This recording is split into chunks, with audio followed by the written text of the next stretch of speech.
Hi, and welcome back to the Life License Qualification Program video series. In this set of videos, we're going to carry on with our discussion around group insurance benefits.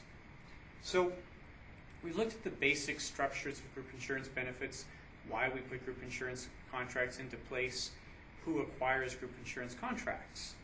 I'd like to spend a few minutes talking about the pricing of group insurance contracts. We don't really talk about the actual dollar amounts, but I'd like to show you how group insurance contracts calculate their premiums. So here's what happens with a group insurance contract. That we're going to assume that we're getting group insurance for the first time. So we have an employer acquiring premiums or acquiring a group insurance contract for the first time. So the first instance where we calculate premiums, it's actually pretty straightforward. It's much what you would expect from the rest of your experience with insurance. We're going to look at a cost of insurance,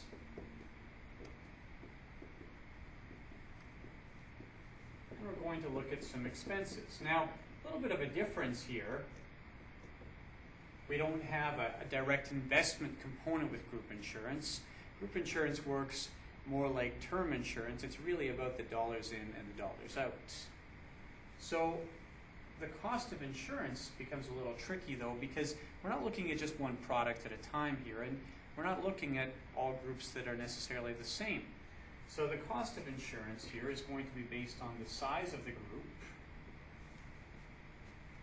Obviously, a larger group is going to have higher premiums. It's typically the per member costs we're really concerned with, though.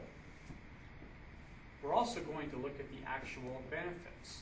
There are significant variations in the types of benefits or the amount of benefit that we can offer to plan members. Some group insurance contracts are very robust, offer an extensive range of benefits, and are therefore more expensive. Other group insurance contracts carry a lower cost because they have more limited benefits. Now, we have to look at what we would consider in an individual contract mortality and morbidity. But this is not exactly the same with group insurance as it is for individual insurance. See, it's a lot harder to calculate that mortality and morbidity, especially given that we have fairly limited underwriting information.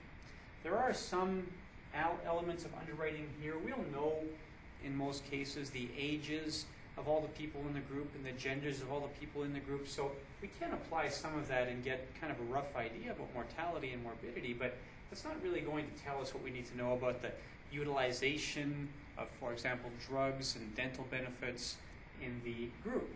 So instead, what we're going to do is we're going to look at, again, the size of the group.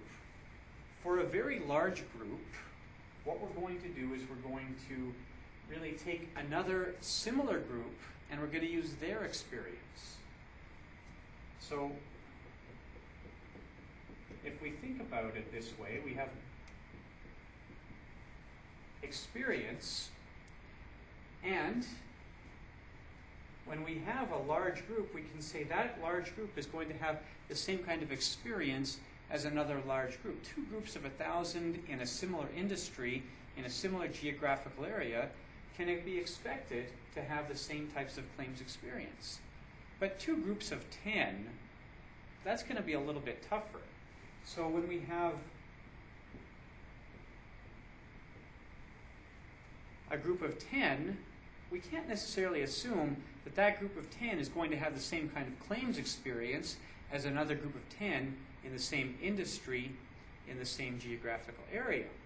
So there we have to do some manual underwriting. That is, we have to manually calculate what the claims are, really now taking into account more of the individual mortality and morbidity information for the plan members. But that very large group, well here, we can go straight to the experience of another comparable large group. If we're somewhere in between, then we have a blended rating. So for a small group of, say, 10, we're going to use this manual underwriting method. For a very large group of, say, 1,000, we're going to use the experience method. For a mid-sized group of, say, 50 to 100 employees, we're going to use a blending. Now, it's not necessarily that clean. I said this is a group getting insurance for the very first time. But if we have that small group, let's say that 10 or smaller number of employees, we will have, over the passage of time, a good idea as to what their experience is going to be. So a smaller group, given some time, will start to gravitate more towards the experience rating. After they've been on the plan for 3 or 4 or 5 years, we're going to have a pretty good idea what it costs to insure them year after year, and then we can start to move more towards the experience rating. So experience, the ability to use experience to calculate claims, comes with two things. It comes with the size of the group, and it comes from the passage of time.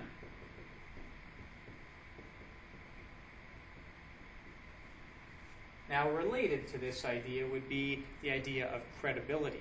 And credibility refers to what extent does something that happened with the group in a given year really mean that there's going to be a change in their costs. So smaller groups tend to have lower credibility because in a small group, say a group of 10, you might have 1 year where nobody goes to the dentist. Well, does that mean that in the following year there's not likely to be any dental claims? Probably not. But if you have that group of 1,000 people and you have a year where there's reduced dental claims, well, maybe it means that there's been some change in the overall composition of the group and they're less likely to use dental benefits going forward. With that group of 10, we wouldn't assign a lot of credibility to the situation where very few of them use the dentist in 1 year. Maybe if we went 3 or 4 years where there was less use of the dentist among that small group, then we would assign some credibility to that and we would decrease the premiums accordingly. So this is just a quick look at how the premiums for group insurance are structured. If you end up doing a lot of group insurance business, and it is a fairly specialized business in a lot of cases, if you end up doing a lot of group insurance business, you'll get very familiar with how group insurance and group insurance renewals work. But for the time being, this is a good overview, and this should help you to understand some of the basics of the structure of group insurance.